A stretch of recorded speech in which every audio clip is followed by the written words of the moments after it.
Lena had always loved to sing. When she transferred to St. Ignatius Academy, she was ecstatic to learn about the school's exclusive choir, known for their ethereal, almost supernatural harmonies. The moment she heard them perform in the candlelit chapel, her breath caught in her throat. Their voices were unlike anything she had ever heard, haunting, melodic, and otherworldly. Yet, as she watched them, something unsettled her. None of their mouths moved. Still, she convinced herself it was an illusion of the dim lighting, a trick of her anxious mind. When the choir director, Sister Miriam, invited her to audition, she felt honored. That night, she arrived at the chapel, where the other choir members were already seated in a perfect semicircle. Their eyes, dark and unreadable, followed her as she stepped inside. Sister Miriam handed Lena an old sheet of music. "Sing," she instructed. The notes were unfamiliar, written in an ancient script she didn't recognize, but the melody called to her, twisting inside her mind like an old memory. She took a breath and sang. The moment the first note left her lips, a sensation like ice-cold water poured down her throat. The room darkened at the edges, the flickering candlelight casting unnatural shadows. The voices of the other choir members rose, not from their lips, but from the air itself, as though the walls had learned to sing. Lena tried to stop. She couldn't. Her own voice was no longer hers. It had multiplied, layered into something vast, something unholy. She could feel it. Something else had slithered into her lungs, forcing the song from her throat. The choir members watched her, their expressions blank. She could see it now, the hollowness in their eyes, the way their lips remained perfectly still. They weren't singing. The song was singing through them. The final note echoed through the chapel, and Lena collapsed to her knees, gasping. Silence followed. Sister Miriam knelt beside her and placed a cold hand on her cheek.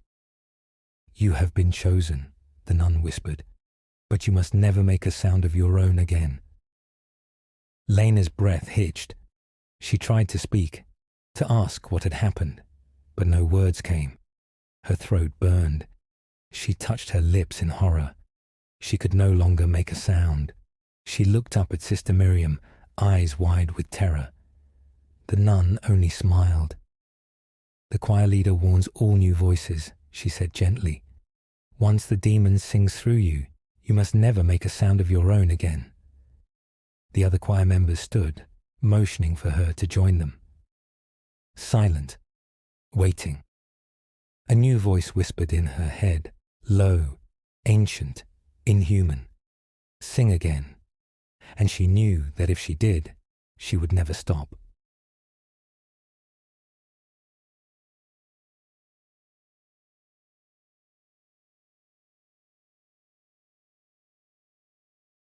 The skyscraper loomed over the city like a monolith, its glass facade reflecting the pale glow of the moon.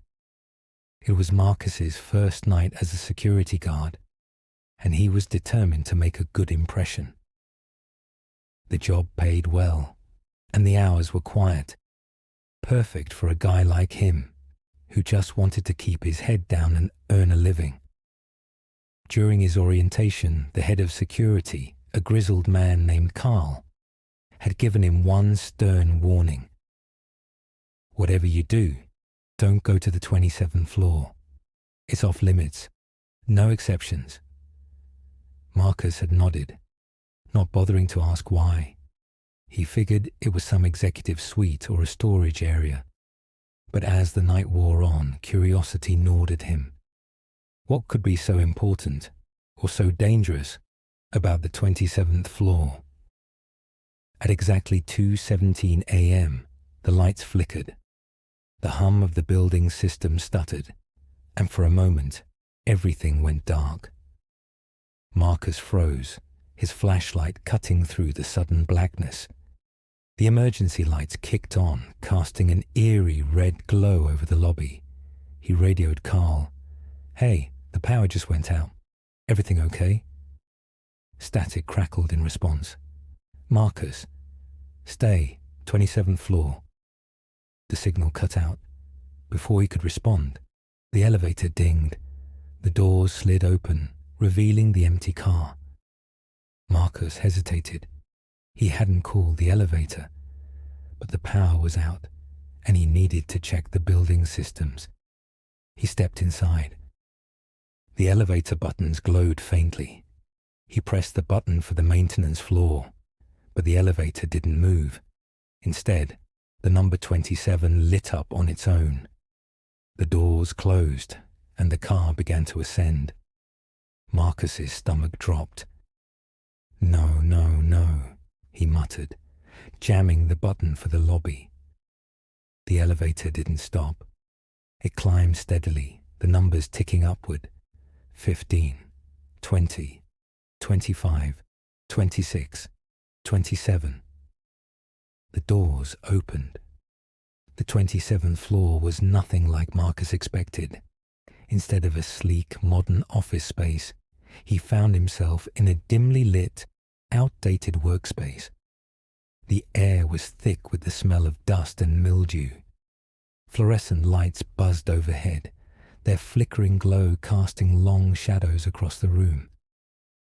Desks were arranged in neat rows, each one cluttered with old computers, stacks of yellowed papers, and rotary phones. The walls were lined with filing cabinets, their drawers slightly ajar.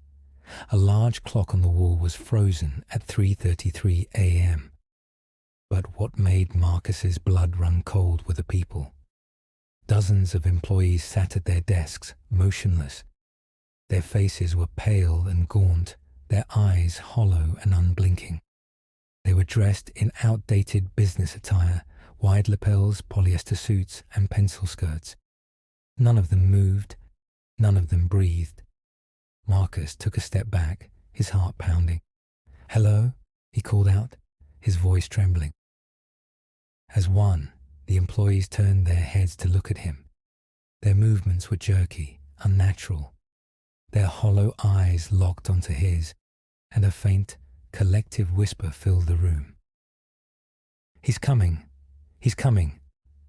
Marcus bolted for the elevator, but the doors had already closed. He slammed his fist against the button, but it was unresponsive.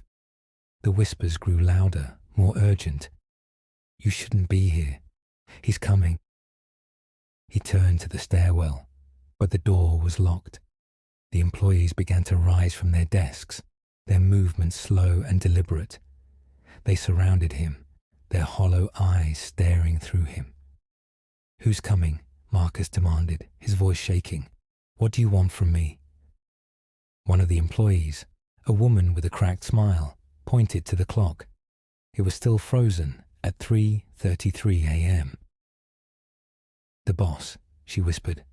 "He's always watching. He's always waiting." Marcus backed away, but there was nowhere to go.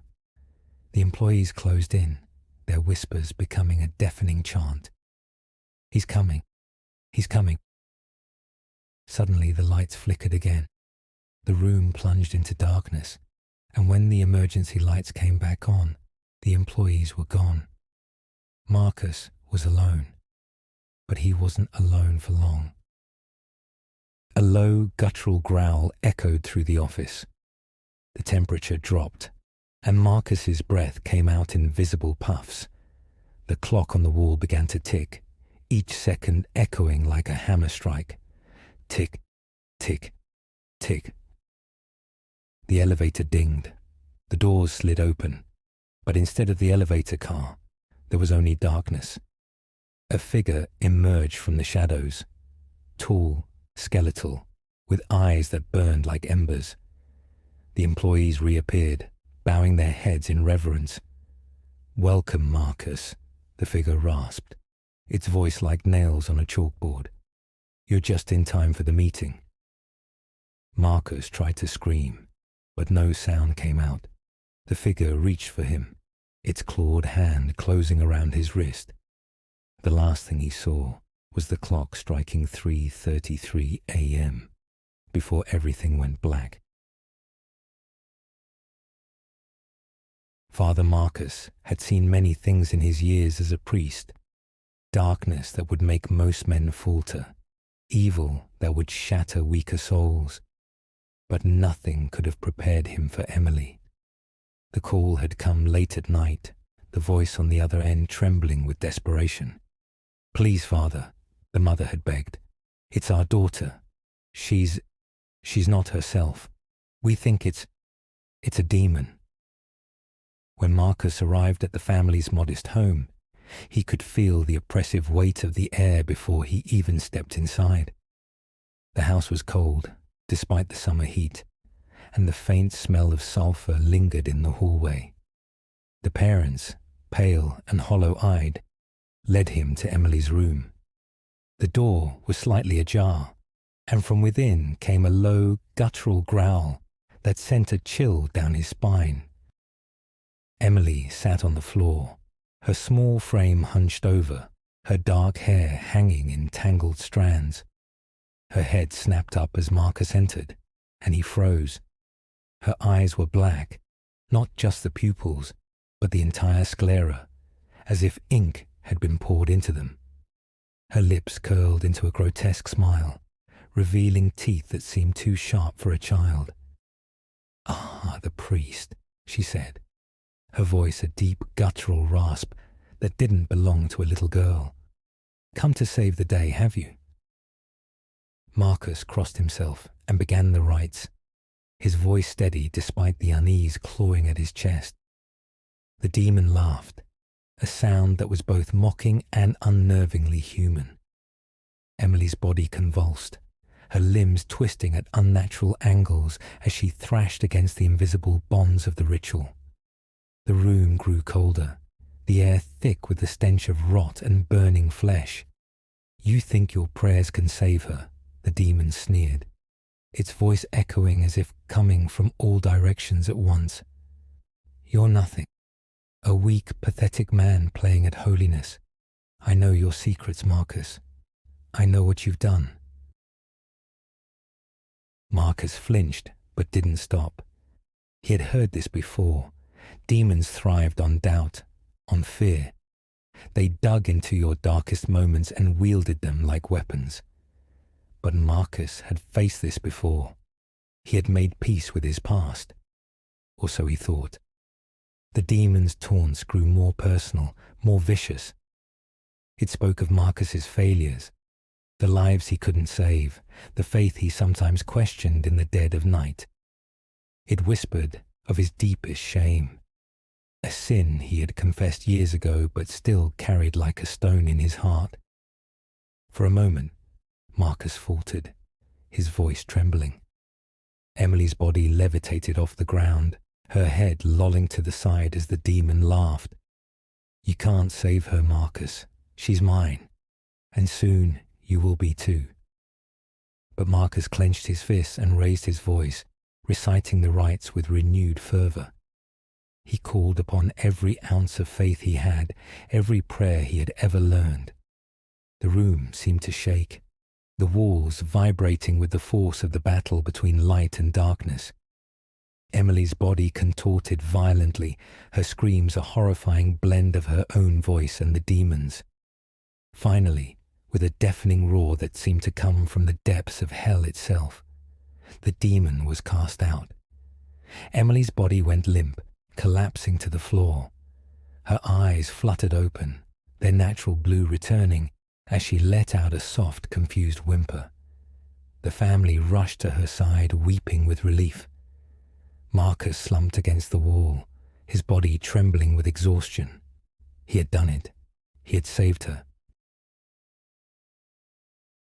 That night, Marcus returned to his small Spartan room at the rectory. His body ached as if he had been beaten, his mind numb from the ordeal. He collapsed onto his bed, too tired to even remove his shoes. Sleep came quickly, a heavy, dreamless void, but just As he was on the verge of slipping deeper, he heard it, a soft, guttural whisper, so faint he almost thought it was his imagination. "I like it better in here." Marcus's eyes snapped open, his heart pounding. The room was dark, the only sound the faint hum of the streetlights outside. He sat up, his breath coming in shallow gasps. "Who's there?" he demanded, his voice hoarse. Silence. He told himself it was nothing, just the remnants of the exorcism playing tricks on his mind. But as he lay back down, the voice came again, louder this time. "You thought you won, didn't you?" it said, its tone dripping with mockery. "But I never left." Marcus's blood ran cold. The voice wasn't coming from the room. It was coming from inside him,